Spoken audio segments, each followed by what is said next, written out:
Hey, architecture firm owners and emerging leaders. Get ready for unparalleled insight into the development of a world-class architecture firm and a worldwide organization driving the digital transformation of the design and construction industry. With Build Smart, the podcast that's changing how our profession operates.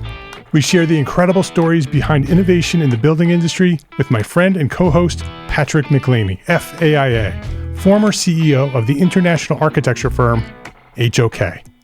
You know, Yamasaki's office or firm lasted during his lifetime. And when he passed away, I think that was the end of the Yamasaki office. Helmut did not want that. He wanted a firm that would live out and grow beyond the founders.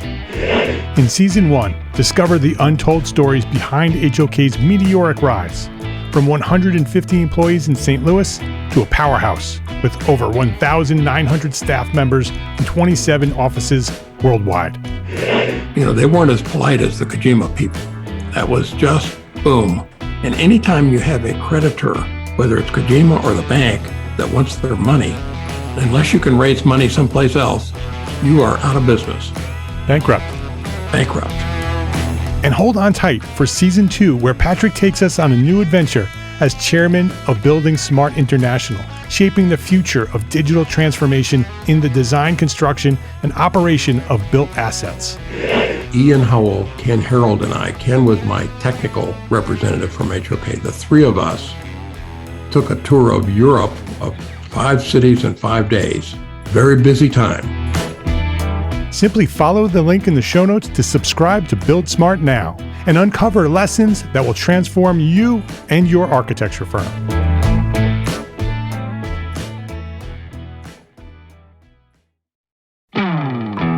Hey, architecture firm owners and emerging leaders.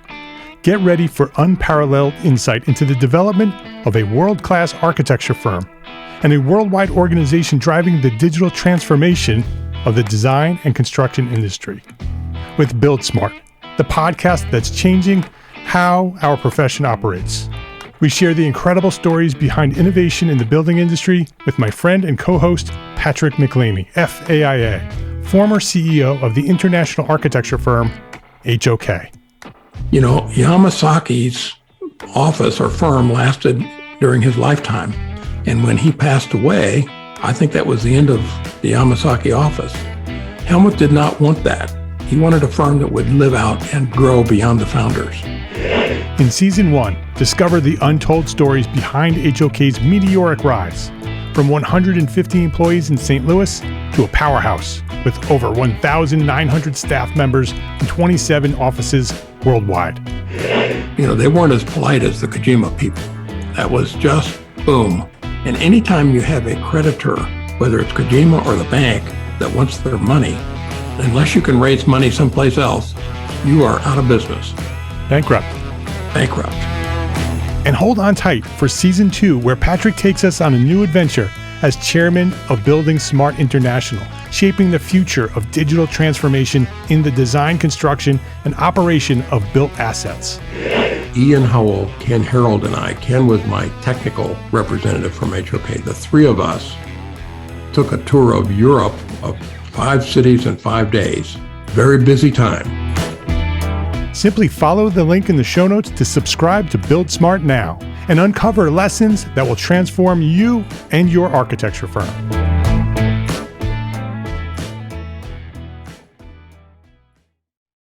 My name is Mark R. LePage, and you are listening to EntreArchitect podcast, where each and every week I speak with inspiring, passionate people who share their knowledge and expertise, all to help you build a better business as a small firm entrepreneur architect.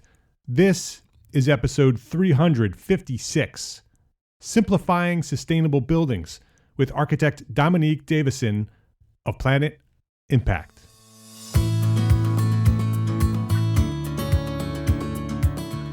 This episode of EntreArchitect podcast is supported by our platform sponsors. ARCAT, the online resource delivering quality building material information, CAD details, BIM, specifications, and so much more, all for free.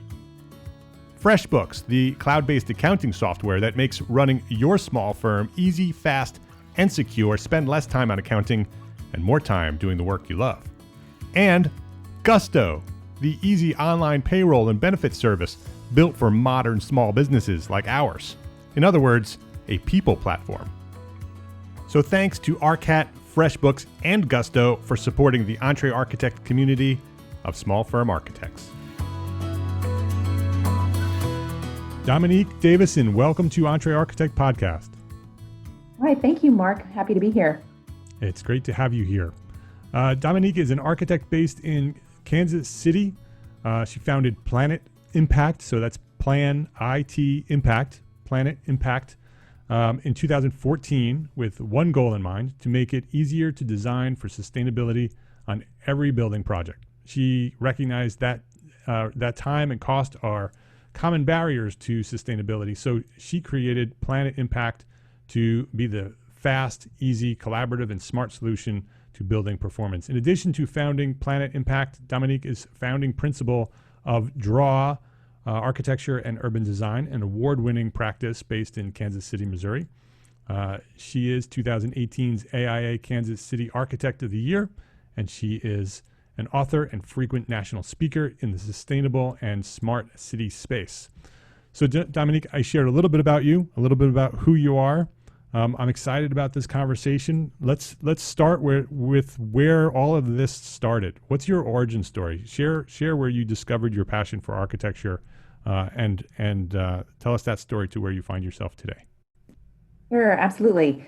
Well, as it turns out, my grandfather was an architect, and I used to love going up to his studio space that was in the attic area of his home. And he had a wonderful room full of all kinds of paper and pencils and pens and beautiful drawings. And I would just go up there and kind of look through all the things that he had worked on. And we would talk about building design. And so he helped me design my first dream home and critiqued it and, gave me pointers. He taught me how to draw in perspective. So that was a great introduction to this world of how do we think about and manifest ideas that we have in our minds into the built environment. How old were you when you used to hang out with your grandfather? This was, pretty young child. So this was elementary school. It's probably 7, 8, 9, somewhere around there. Yeah, exactly. Yep. Yeah.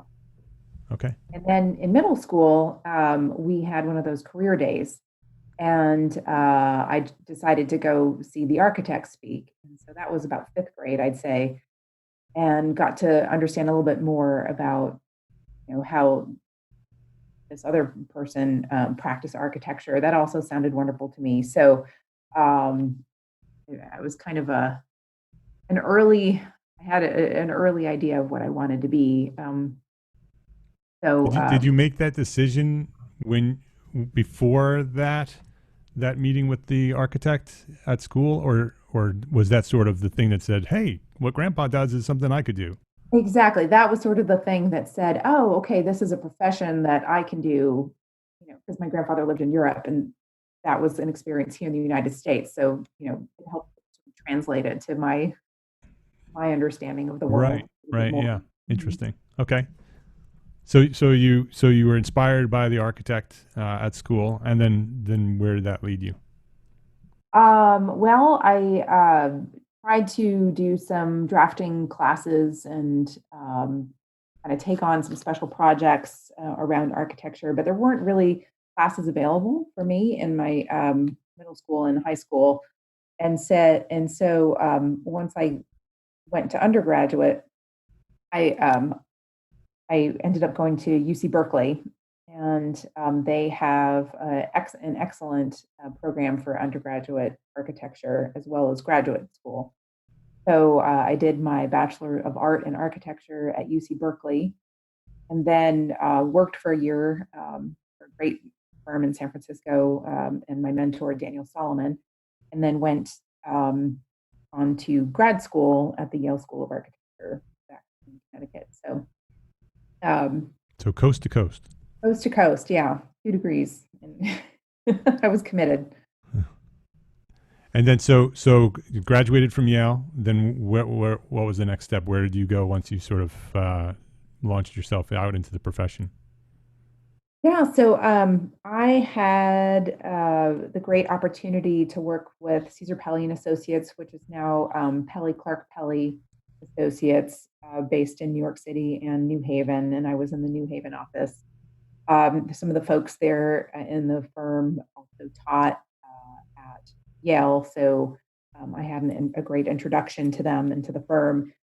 And I wanted to work for a firm that was really operating at the highest level of industry, and they have an international reputation, doing pretty incredible projects. But they also have a performing arts studio and do a lot of work performing art venues. And so my other passion is music, and I played I was trained classically um, in cello, and also played electric bass in bands, and always had this sort of other aspect of my life of music. So being able to work on world class performing arts spaces seemed like Wow. a perfect convergence Yeah. of all of that.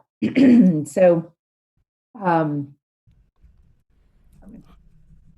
I've heard that Caesar Pelli's office was a very collaborative studio.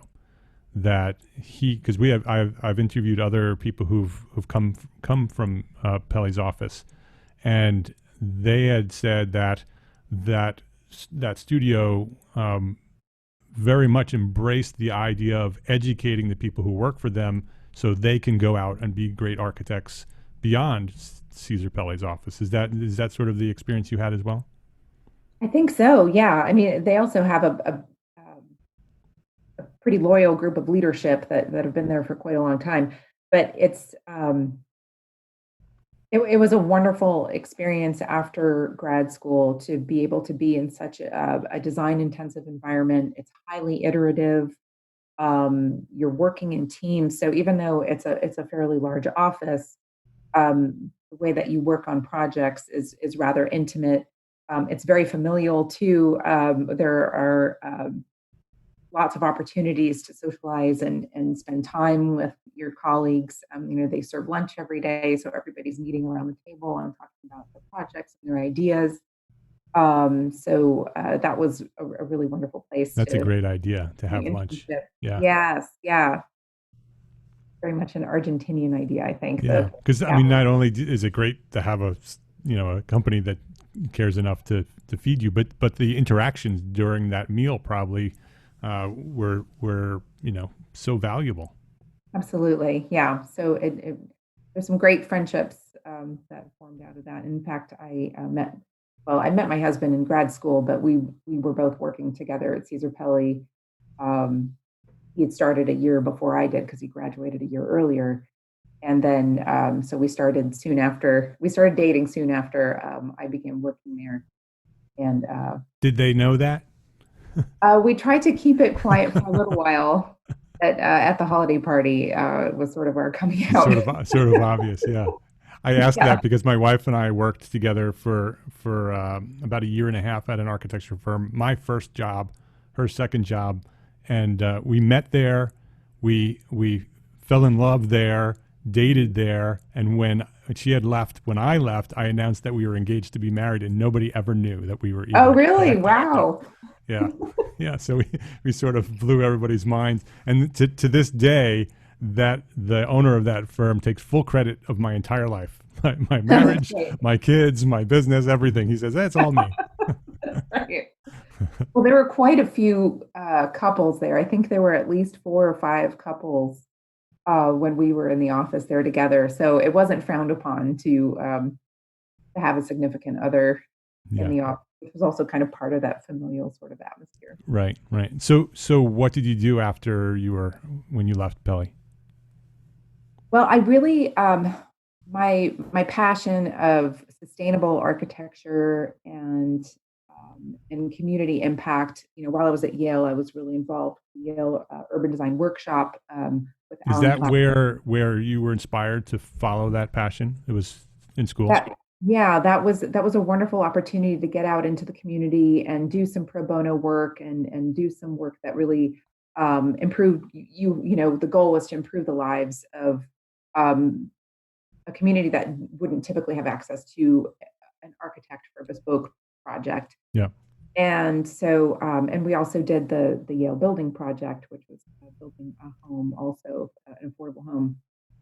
So there were lots of opportunities at Yale to get out there into the community and kind of work as an activist architect. Hmm. And I absolutely love that piece. And of course, my background in Berkeley, they really had a strong emphasis on sustainability and building technology and performance. And so I wanted to meld those two loves of mine, as well as the design excellence focus from Kelly's office, into one practice. And so Robert Riccardi, my husband, and I decided that we were going to relocate to the Midwest, where he's from, and that we would look at starting a practice. And that was in 2004. 2005 formed Draw Art. Well, what was at the time it had a different name, but now it's Draw Architecture and Urban Design. With that focus on those three things: sustainability, community improvements or community impact, and design excellence. And so we've come to kind of call that positive impact design as what our mission is. What does that look like in practice? How, how does that work now? Yeah, well, it starts with how we approach every project and the values we bring, which are first and foremost to have empathy, right? To really think about the client, the community, the context of the project from another person's perspective, and to listen really intently and try to ask those hard questions. And then on the other side, we talk about activism, right? So then once we've done that listening, once we feel like we have that understanding, that we work boldly to help promote what we feel or we've come to understand to be a good solution for that project and that community. So it's the combination of the activism and the empathy, which interestingly enough, if you combine those two words, that's sort of the definition of compassion, right? So working from a place of compassion is how we address every project. How does the business side of that equation work? How do those projects get funded? Because I talk to a lot of architects that have a passion for that, right? They want to have an impact in the world. They want to take what they've learned, take the skills, the talents as architects, and make the world better. Yeah. But how do you reconcile that with running a business that's successful and profitable? Well, it's interesting because through this process, I think we built some strong relationships with the city of Kansas City, Missouri, where we work a lot, with the communities, the neighborhoods. And so we've found that there's a trust that's built there. And when you do a good job of listening and advocating, both for the client and for the community, you're more likely to get a project built. So we have a very high rate of success in getting, design approvals through neighborhood review boards and the city through this process of carefully listening and working together collaboratively. So that brings clientele to us who are looking for a project to run smoothly and successfully and actually get built. Another aspect of positive impact design is spatial impact. So something I learned while working with Daniel Solomon is he very much was not just an architect, but an urban designer. And he thought very carefully about zoning and how policy affects architecture, and of course was one of the charter members of the Congress of New Urbanism. So thinking about how buildings affect the sidewalk, what a sidewalk should feel like, what is a vibrant street, how do we promote pedestrian connectivity, all those things I really learned from him. And that's really important to us. So we talk about spatial impact of the building. So not just the design of the building itself, but how does it affect everything around it, right? The kind of negative space between the buildings being as important as the buildings themselves. When then when you focus on that and that, a client comes to you with a project, and the project is a building, right? And so when you look at it as an architect and you're looking at it as a full urbanist project, right? You're looking beyond the building and looking into the environment, and how does the spaces around this building work? How do you bring that into the project, right? Because the project has a very specified scope, and it may not include all of those things that you'd like to have included. Is there a way to sort of bring that to the attention of the client and be able to expand the scope into the built environment beyond the building? absolutely, I think we have great tools available to us in terms of visualization. We use some of the latest rendering techniques, but also overlaying contextual images, or doing diagrams of the larger context of a neighborhood. Sometimes we'll look at the financial metrics of what's going on as well, from that lens. So it's once you start the conversation, most owners are very interested in how their building is going to fit within the context, larger context.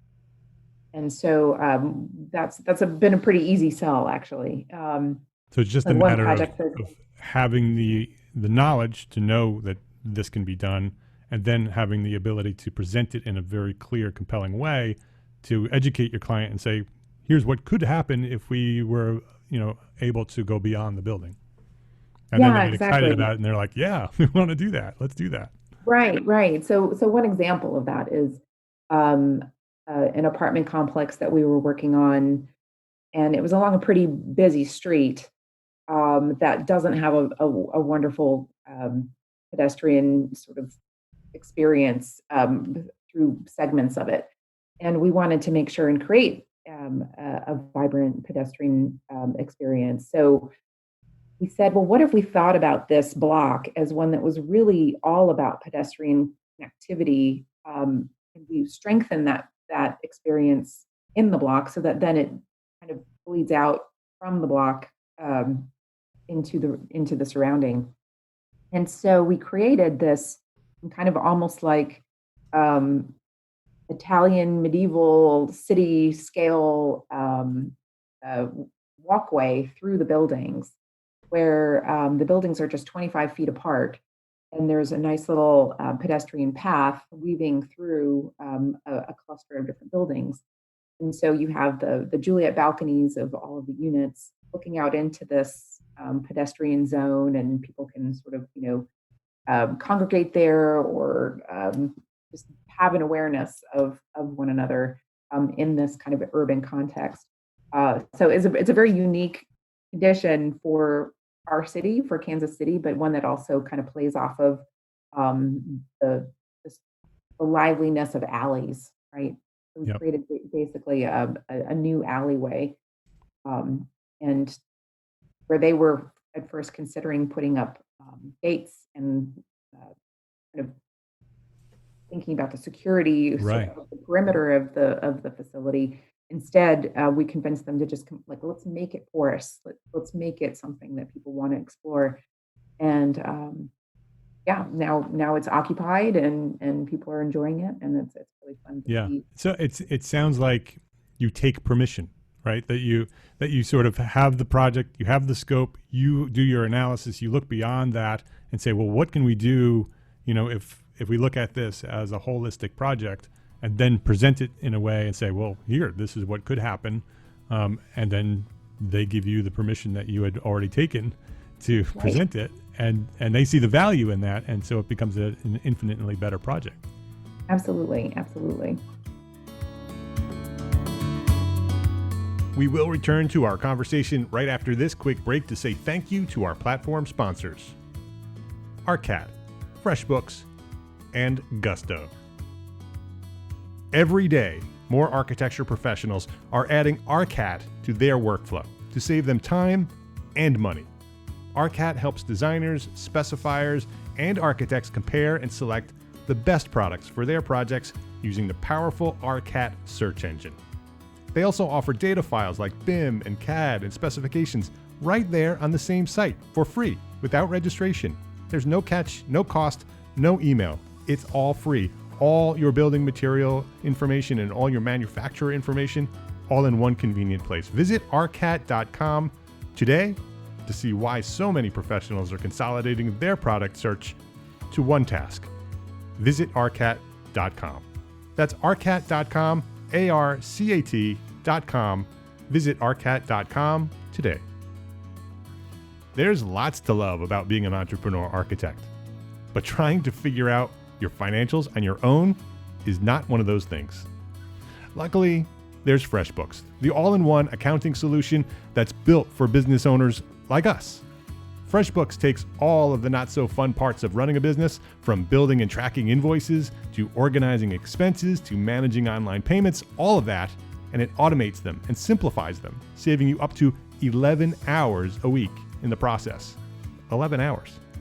FreshBooks has your back at tax time too, with tons of reports to choose from. You'll know exactly where your business stands, and you can easily hand over the keys to your accountant so they can take over when it's time to reconcile everything for the year. Try FreshBooks for free, 30 days. No credit card required. Go to freshbooks.com/architect and enter EntreArchitect in the How Did You Hear About Us section. That's freshbooks.com/architect. And let them know that you're a member of the EntreArchitect community.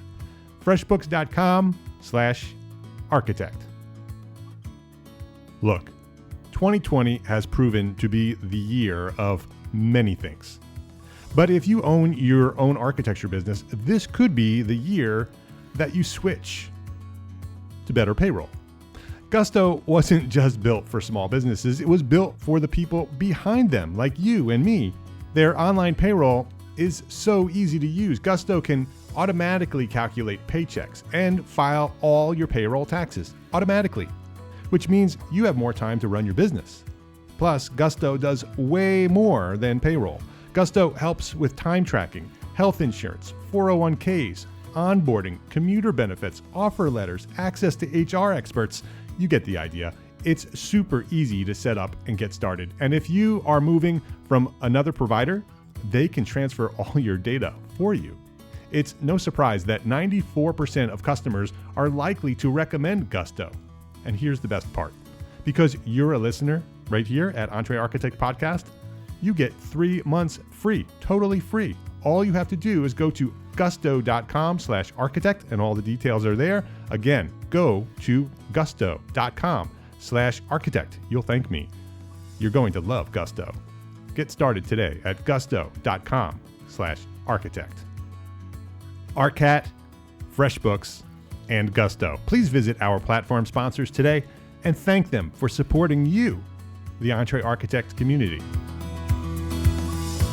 So you said that you had tools at Draw that could allow you to sort of make these analyses very quickly and be able to present them in a way.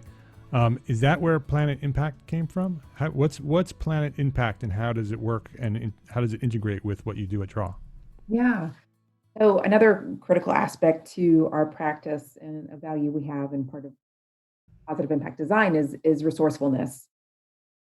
So we've kind of renamed sustainability as resourcefulness very intentionally because we think that it's beyond just trying to be sustainable, right?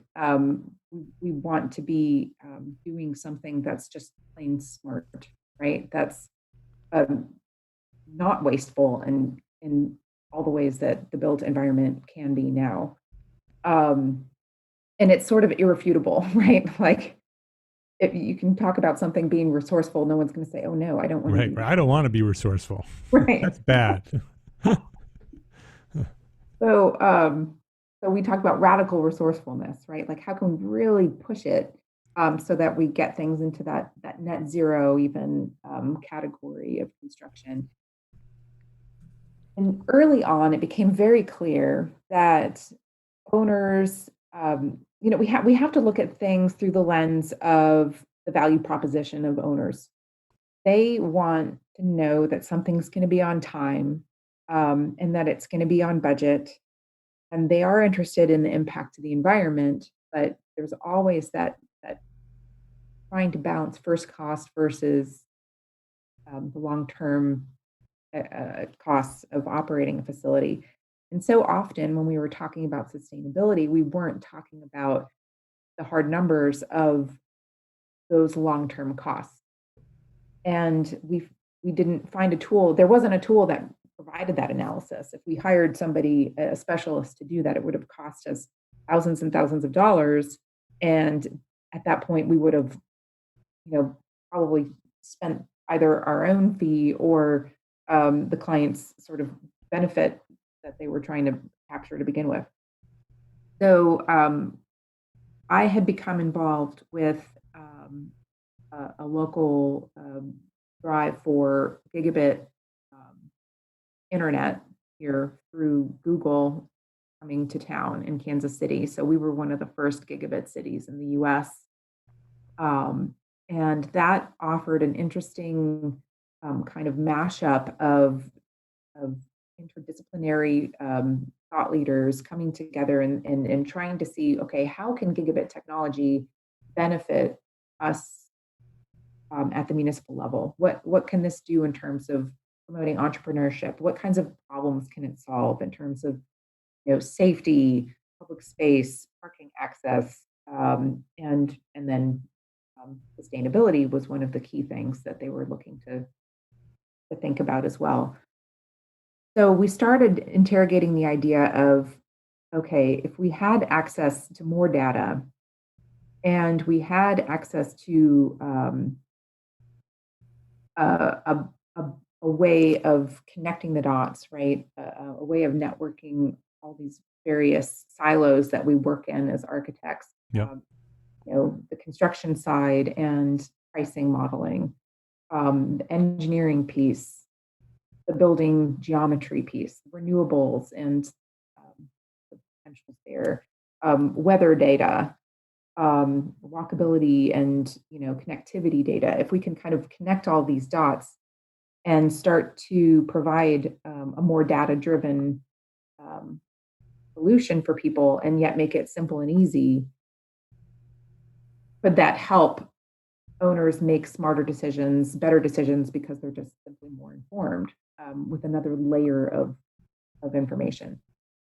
And so that's what we started to build out and working with First National Science Foundation funding and with a group called US Ignite.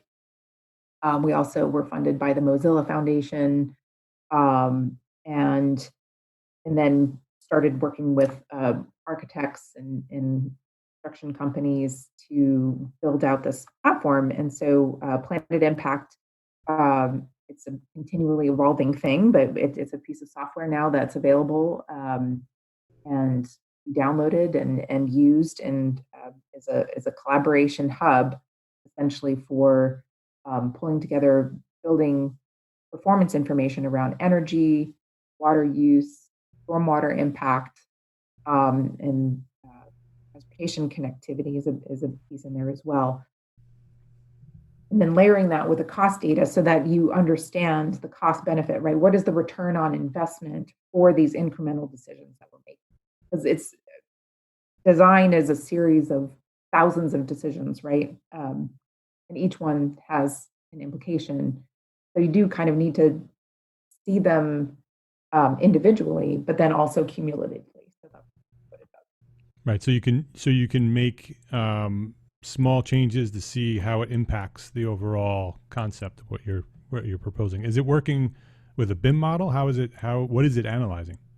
Yeah, so it analyzes, you can either use it very early on in a process and just do manual inputs. To just upload data to it. And yeah, just upload data, answer essentially, 7 or so questions. And then it's a mass iteration model. So you tell it, I want to achieve a 50% energy savings reduction with a 10-year payback time horizon, right? For a building that is roughly this big, yeah, in this location, and that has this use. And then we give you the best options for how to achieve those goals, right? So instead of doing a design and then finding out how it's going to perform, why don't we instead turn the whole model on its head and say, okay, no, this is what, I know I have to design this sort of building. What's the best way to get to my goal that I know that my client is trying to hit?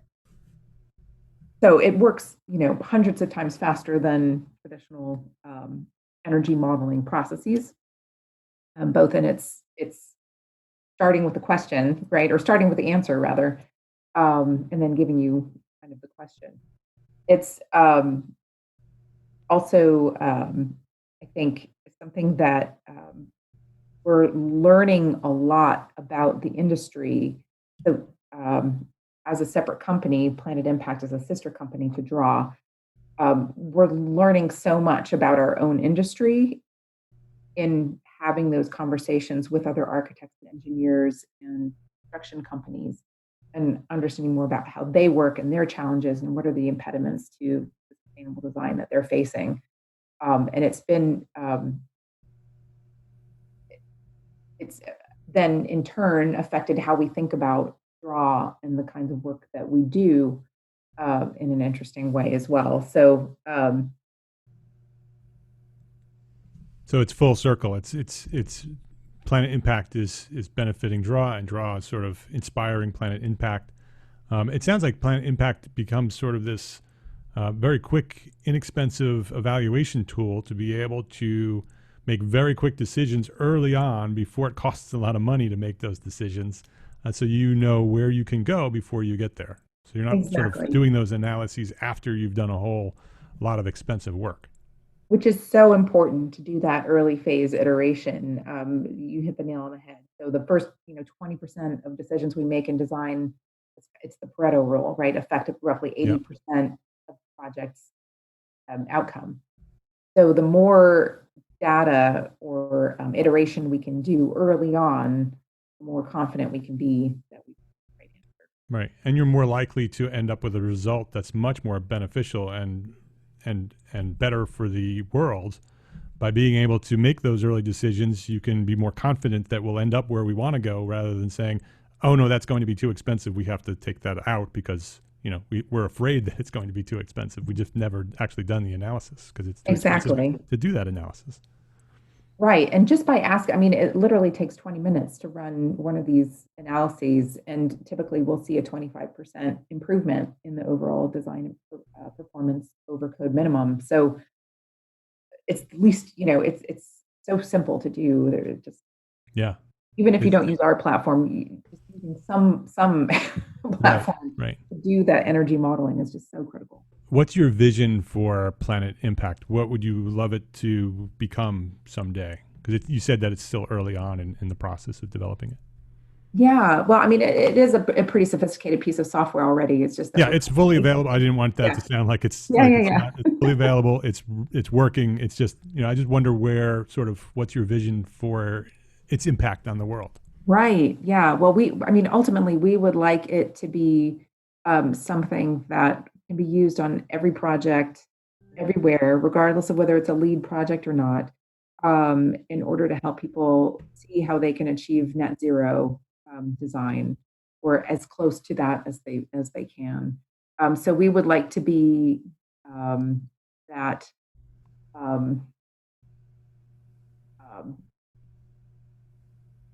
tool that helps convince people that net zero is actually reachable, because it is.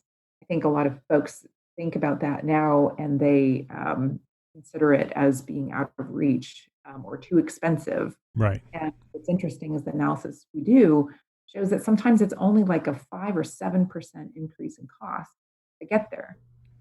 So if we can help move the needle um, for the building and construction industry, which, as we know, is a huge contributor to greenhouse gas emissions, 40% across the board, but in cities, it's 60% or more of greenhouse gas emissions come from the built environment. So as we continue to urbanize even more, we need to be focusing that much more on Right. impacts of Earth. Right. So if our goal as a profession is to have zero net carbon, right? Zero net carbon. This becomes the tool that becomes part of the workflow of every project, right? That's hopefully what would happen. Is that this becomes so easy and so simple to use it that every project starts with an analysis, whether it's PlanIT Impact or some other tool that will very quickly give you that data to say, net zero, how can we do that? And what's the cost impact to this project to make it that? And if it's too expensive, then how close can we get within the budget that we have? Right. And we'd love to see it influence policy, right? So if policy is saying, okay, well, you have to run one of these analyses, right, as part of a project life cycle. Right. And then, and if that can inform the incentive structure for development, say, okay, well, it looks like for you to hit this goal, which we all know as a global community, we need to get there. And it's going to cost another $1 million on, a $25 million project to get there. How do we provide the incentives to get there? I mean, we've incentivized all kinds of different sorts of economic shifts in industry in the past, right? So why not this? And that's something that if we can be a tool to help elucidate where those drivers need to be, that would be great too. Yeah, super interesting and inspiring. What's one thing that a small firm architect can do today to build a better business for tomorrow? So this is such a good question because I had a really interesting conversation this morning with my former professor and mentor, Phil Bernstein, about kind of where we are as in architecture as an industry, right? And with the fast changes that we're seeing in potential, innovations, in project delivery, we're faced with some pretty important decisions, I think, as an industry. Very much so. Yeah, and we're seeing the rise of design build, and if I can dare to say, the loss of agency of architecture. Very much so. Yes. Yeah. I talk about it all the time here. It is at a tipping point for architects that we either embrace the future or we become obsolete. Right. And so I think what's been interesting for me is, as part of the startup community on the PlanIT Impact side, I've been forced to really think hard about the business of just owning a business, right? And that architecture is ultimately owning a business. And thinking about the value proposition again of the client. What do municipal clients, what do the private sector clients really ultimately want to see and need? And how do we provide that for them? And I think that architecture education in general is not built around that premise at all. It's built around the kind of creative, godlike kind of construct of architect, and it's very much not the reality that we're working in now. So I think really focusing on how you can provide a valuable service to the client and capturing that is something to think through, and something we're thinking through really carefully right now. Um, how do we help them to address those very real concerns? These are some of the biggest investments and financial decisions that some folks are making when they build a building, um, that they'll ever make in their life. How do we help them to alleviate those concerns, um, deliver on what we say we're going to do? And to me, that is starting to shift more towards vertical integration. That we need to actually understand more about the cost of construction. It's become very, very clear over the last 3 years. I'm curious to get your take on this too. Um, it was already happening, right? It's been happening for decades, but over the last several years, the extreme volatility in the costs of construction that are coming back um, have made it all the more critical. And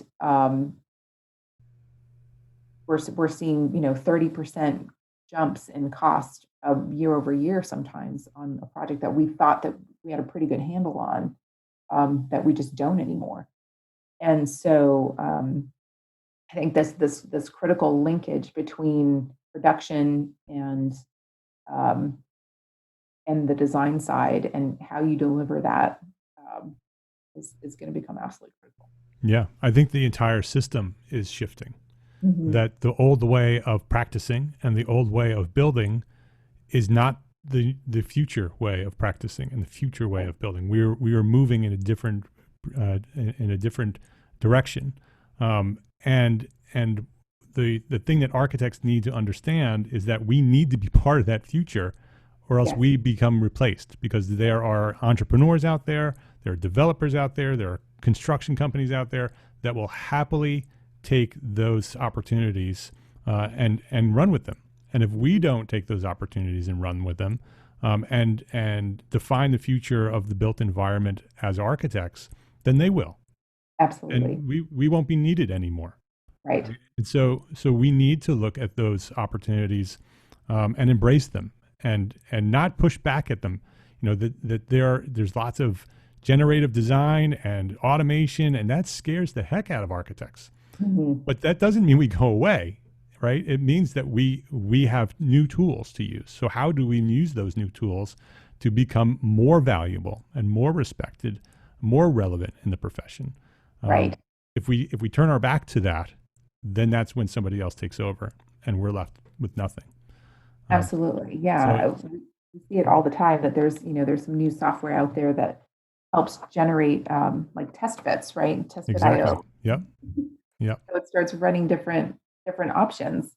But the fact is that if you can be proactive and bring that software to the table and say, yes, but here's why this option that it came up with, the algorithm came up with, is better or worse than this one, right? There's always going to be that critical eye, the understanding. I think a lot about, this is my music background coming out, the digital and the analog. And so, analog, I kind of think about the soft skills, right? The ability to have a conversation and be emotive with someone and connect with them and really understand what their motivations are, and to be a proponent for them, right? That's kind of, and then that also comes with, I think the analog is also the material, the knowledge of the material, the haptic aspects of building. Yeah. The digital side is obviously, the world that's become a lot more prevalent with the way that we're representing work, and analyzing work, and corresponding. So you're always going to need the analog, right? Because ultimately you end up with buildings that are inhabited, that are the ultimate analog machine. Yeah. Yeah. So, and the digital is just going to be a tool to get there. And there's a long history of technologies coming up and people getting scared, and we've been sort of Luddites typically in the past.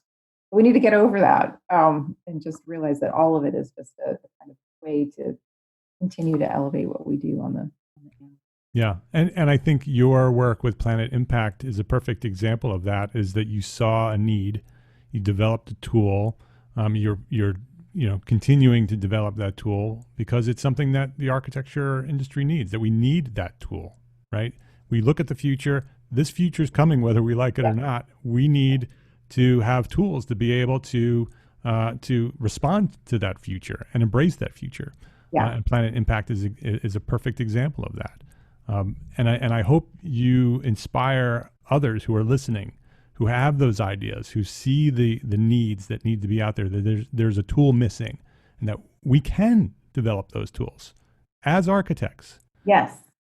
And it's a steep learning curve. It is definitely a completely different business model. And I've learned a ton, but I do think that being an architect and the kinds of education and perspective that we bring does make us uniquely positioned to be entrepreneurs, right? To think that way, to be inventive, right? That's what we do. We invent. Right. So yeah. Yeah, it's exciting. Dominique Davison is her name. You can reach out to her at drawarch.com, DRAW arch.com. You can learn all about PlanIT Impact. It's PlanIT, so PlanITimpact.com. We will have links to both of those websites on our show notes. You could also reach out to Dominique on LinkedIn. And Dominique, thank you. Thank you for being here, for inspiring us, to maybe motivating some people who have some great ideas to just go for it. Thank you for sharing your knowledge here today at EntreArchitect Podcast. Thank you, Mark. That was just a blast. You have been listening to episode 356 of the EntreArchitect Podcast. If you would like to access the show notes or share this episode with a friend, you know the link. It's entrearchitect.com/episode 356. And before we wrap up this episode, this is a special episode, the first of 2021. I want to thank my entire team here at EntreArchitect. I could not possibly do what we're doing here at EntreArchitect without these people. Dawn Porta, my assistant, you are an extension of my brain. I could not possibly do what I do. You are an integral part of everything I do, both personally and professionally. So Dawn, thank you for being there for me and being such an integral part of my life. Thank you. Jeff Eccles, Steve Wintner, Kyle Barker, Robert Swinburne, Leslie Dival, John Jones, Brian McCartney, Marika McKeel, Marilyn Modinger, Christopher Kennedy, Paul Rugarber, Earl Parson, John Brunt, Michael Maturo, Jefferson Skierbeek, Jack Barnes, Jennifer Kretschmer, Nick Cornier, Angela Donahoe. I could not do it. I could not do what we do, both in the community and at the membership, without these people. These people are loyal and dedicated to our mission of serving the small firm architects throughout the world. Thank you from the bottom of my heart to each one of you. Thank you for what you do and your contributions to this community.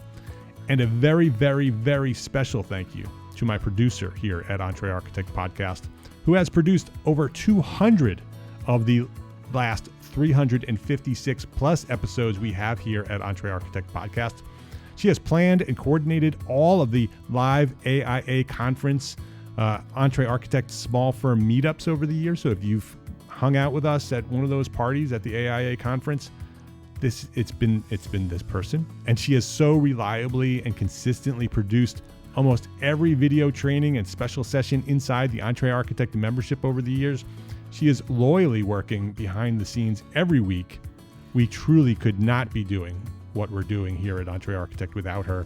Sarah Rowe, thank you.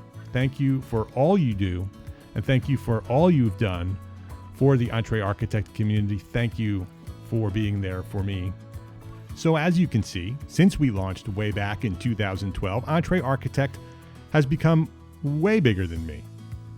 And our plans are to continue to grow and to continue to serve the small firm architect community. So thank you to each one of you who have contributed to making EntreArchitect what it has become and continue to work to what it is destined to be. I thank you, each one of you. And I want to thank you who are listening, you. I want to thank you for listening each week. Thank you for being a member of this special group of people, this community, this global community of architects who care for one another and support one another and learn from one another and share with one another. Thank you. Thank you for being here with me every week and everywhere that you are within this community.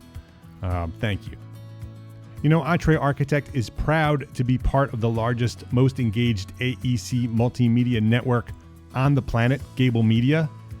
And I want to thank Demetrius Lynch, the founder and creator of Spaces Podcast, is my co-founder and my partner here at Gable Media. If you haven't listened to the shows at Gable Media, you should do that. Go check them out at gablemedia.com. We are curating thought leadership for an audience dedicated to building a better world. And we could not possibly do what we're doing at Gable Media without Demetrius. Demetrius is so focused and dedicated to launching and growing Gable Media. So Demetrius, thank you. Thank you for starting this thing with me and making it what it is today. So thank you, Demetrius. If you don't know, we're curating thought leadership for an audience dedicated to building a better world. EntreArchitect Podcast, Build Your Brand Podcast, Spaces Podcast, ArchiSpeak Podcast, Practice Disrupted, and Troxel are all there. And we have many, many podcasts in the pipeline. We're growing and developing new shows right now that will launch in a couple of months. So watch for that. And on YouTube, we have YouTube video channels as well. Eric Reinhold's 30x40 Design Workshop is a network partner at Gable Media. And Show It Better with Stephen Rubio, also a network partner. Listen and subscribe to all the shows at gablemedia.com. You can go check them out right now at gablmedia.com. Gablemedia.com. You should go check them out. So this is it.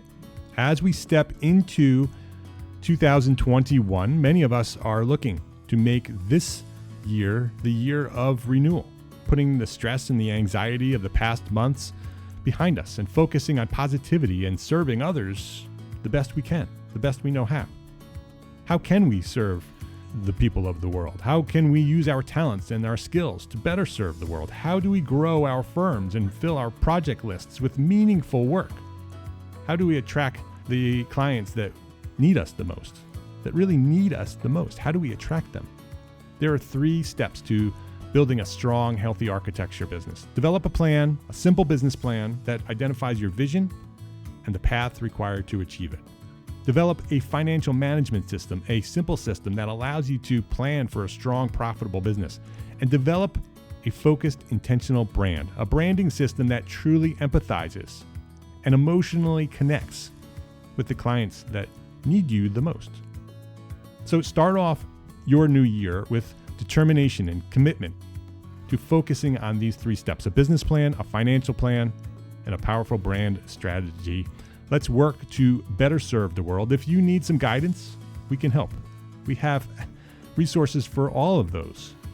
And Build Your Brand course is available right now. It's a premium on-demand training program to help you develop a comprehensive branding system for your architecture firm. It's not an option. You already have a brand. You need to build a brand that attracts the clients you want to work with most. It's the Build Your Brand course is everything you need to build an irresistible brand that will attract your best clients, your ideal clients. So let's start off 2021 with confidence. And let's bring our skills and our talents as architects to the people who need and value us the most. Let's build your brand. We can show you how at the Build Your Brand course. Go check it out right now. Visit entrearchitect.com/brand course to learn more. Just check it out. Go see what we're doing over there. Jeff and I have worked really hard in making sure that this is a course that you can take on your time. And when you're done, you're going to have a brand strategy, brand manual that you can use and you can reference over and over and over again throughout the years to make sure that your message is consistent and will attract the clients that you want and who need you the most. So go check it out at entrearchitect.com/brand course. build your brand and make 2021 the year that we worked to build a better world. That's EntreArchitect.com/brand course. Thanks for listening. Love, learn, and share what you know.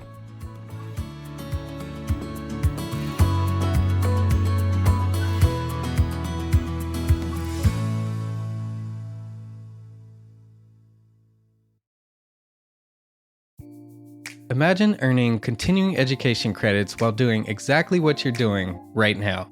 Well, you can. Gable Media has revolutionized the way you earn your continuing education credits with a groundbreaking approach. Forget running around town and scouring the internet for credit-worthy courses. Fulfill your CE requirements effortlessly by listening to engaging podcasts just like the one you're listening to now. Our podcasts are designed to educate, entertain, and inspire, all in a user-friendly environment. But wait, there's more. Architects, Gable Media is also approved as an AIA continuing education services provider. Upon completion, we handle everything, from reporting your hours directly to the AIA to storing your certificates in your personal Gable Media profile for your self-reporting needs. So follow the link in the show notes and start earning your credits in the most innovative and entertaining way possible with Gable Media.